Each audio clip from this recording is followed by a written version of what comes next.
All right, so get this. We're diving deep today into this YouTube video. And it's a wild one. It really makes you think about, like power and what it means to like do what's right even when it's tough, Yeah, and what's so crazy is it all goes down in a supermarket. Exactly. Yeah. It's like the most ordinary place, right? I mean, we've all been there just trying to grab some groceries, minding our own business. Totally. And that's part of what makes this video so fascinating. Like, it shows that these kinds of things, these confrontations, they can happen anywhere, even in like the most mundane settings. It's true. The title's pretty eye-catching. Racist cop points gun at senior female army officer, loses his job instantly. I mean, you know how those clickbait titles are. Yeah. But the story itself, it's way more nuanced than that title lets on. Oh, yeah, definitely. It really highlights the fact that these like tiny little incidents, they can blow up so fast, especially when you throw in things like prejudice and abuse of power. And the fallout in this case, it was massive, both for the people involved and the community as a whole. Absolutely. Okay, so let's break it down. The video starts by introducing us to Colonel Emma Brooks. She's off duty, dressed like anyone else, just blending in with the supermarket crowd. You'd never guess she's like this highly decorated military officer. Right, total stealth mode. And then we meet Officer Paul Smith, who's in uniform. The whole thing kicks off with like the most relatable thing ever. A dropped bag of noodles and a spilled soda. It's like something that could happen to anyone, right? You bump a shelf. You know how it goes. Totally. But here's the thing. Instead of, owning up to it, Paul just walks away. Leaves this mess on the floor. And that's when Emma steps in. Yeah, she's the one who, like, calmly points out to him that he should probably clean up his mess. Like, come on, man. It's interesting how she approaches it, though. She doesn't come out swinging or anything. Instead, she kind of appeals to his sense of, responsibility, not even just as a person, but as a cop. Like, remember, dude, you're supposed to be setting an example. It's subtle, but it's smart. Yeah. She's basically saying, hey, everyone's watching you. Your actions have consequences. Yeah, she's reminding him that he's accountable to the community, Exactly. But instead of maybe just saying, my bad, and cleaning it up, Paul gets all defensive and sarcastic. He basically tells her to mind her own business. And that's when it starts to go downhill fast. Oh, yeah. He starts making these sexist and racist comments, attacking Emma's identity and her position in the military. He's like, you don't understand police work because you're a woman, and just throws in these assumptions about her race and background. It's like textbook abuse of power, He's the cop in uniform. He's used to being the authority figure. And he's using that, plus a whole lot of prejudice, to try and shut Emma down. It's so frustrating to watch. But what's amazing is that Emma, even though you can tell these comments are getting to her, she keeps her cool. That right there, that's crucial. For everyone listening, Emma's composure, it's a powerful tool. She doesn't let him control the situation. And she uses the crowd to her advantage. Like, people are starting to film the whole thing on their phones, and she points that out to Paul. It's like she's shifting the power dynamic right there in that moment. Totally. She's saying, hey, this isn't just between us anymore. You're being recorded. It's textbook bystander intervention. By making it public, she's creating accountability. Paul's not calling the shots anymore. Right. The crowd becomes like the silent jury. And you can cut the tension with a knife as they're all watching. Paul definitely underestimated Emma. He thought he could just use his badge to intimidate her, but she doesn't back down. She's calm and collected, and it starts to rattle him. He gets flustered. You can see in his face like he's losing control. It's at this point that Emma makes this like brilliant move. Oh, that's She stays super calm and just calls for backup. She tells the dispatcher that there's an officer abusing his power and threatening people. Whoa, she's not playing around. Nope. By calling for backup, she takes charge of the situation. It's not just self-defense anymore. She's using the system to hold him accountable. And that's when things get really intense. Oh, yeah. You can hear the sirens getting closer and closer. It's like a reminder that actions have consequences. Cool. Paul's little power trip is about to come to a screeching halt. And just as the supermarket doors swing open and walks, the mayor. Mayor Andrew Preston. Now that's a twist I wasn't expecting. Paul is totally caught off guard. And that's where we'll leave things for now. When we come back, we'll dive into what happens next. The aftermath of this encounter, and explore the long-term consequences for Paul and Emma's incredible journey. Stay tuned.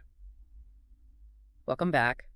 It's crazy to think about like what happens after a video like that goes viral, Like, what are the ripple effects, and can real change actually come from something like this? That's exactly what we're going to explore now. Yeah. In a lot of ways, that YouTube video with all those views, it was like a catalyst. Yeah.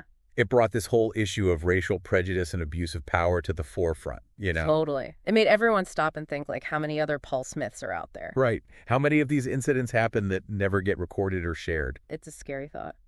And what's amazing is that Emma didn't just, win that battle in the supermarket. She turned it into something bigger. Yes, she sparked a movement. It's really inspiring.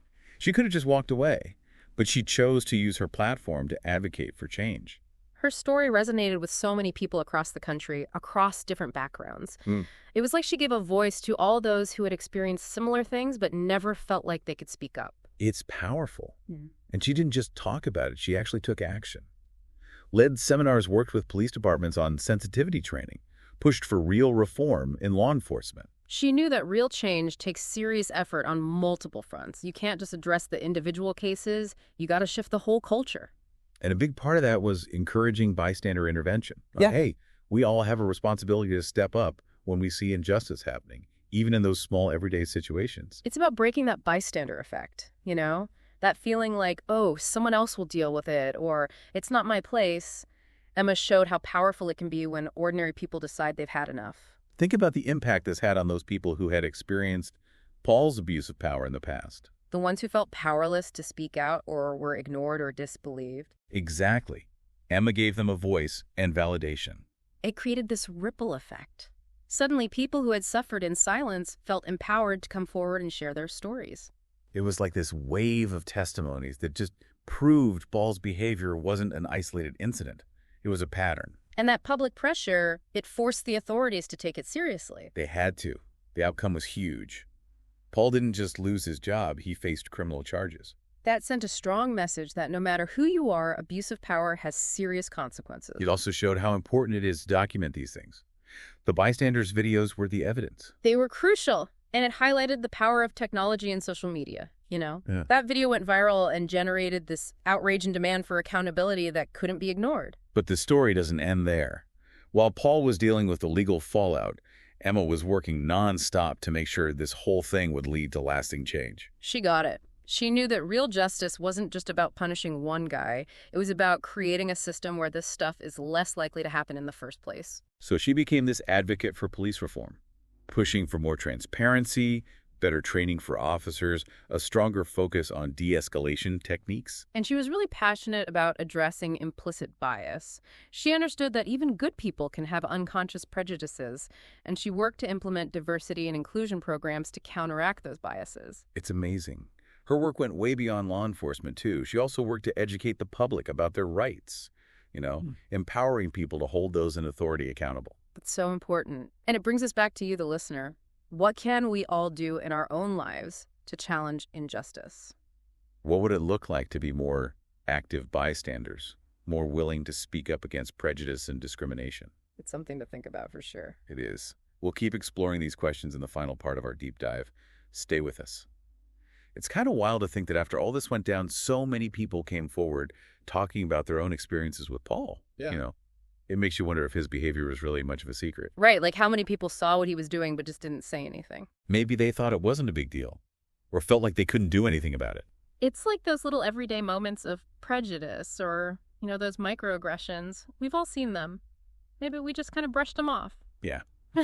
Like, it's not that big of a deal on its own, but when you add it all up, it creates this culture where someone like Paul thinks they can get away with that kind of behavior. It really makes you think, like how often do we ignore those subtle forms of injustice? Are we all a part of the problem, even if we don't realize it? It's tough to admit, but yeah, maybe sometimes. It's a challenge, for sure, to look at our own biases and behaviors and ask ourselves, are we really doing enough to make things better? Totally. It's not always about those big, grand gestures or changing laws. Sometimes the most important things are those small, everyday choices. How we treat each other, the words we use, the assumptions we challenge. Exactly. Emma's story is a powerful reminder that real change starts with us.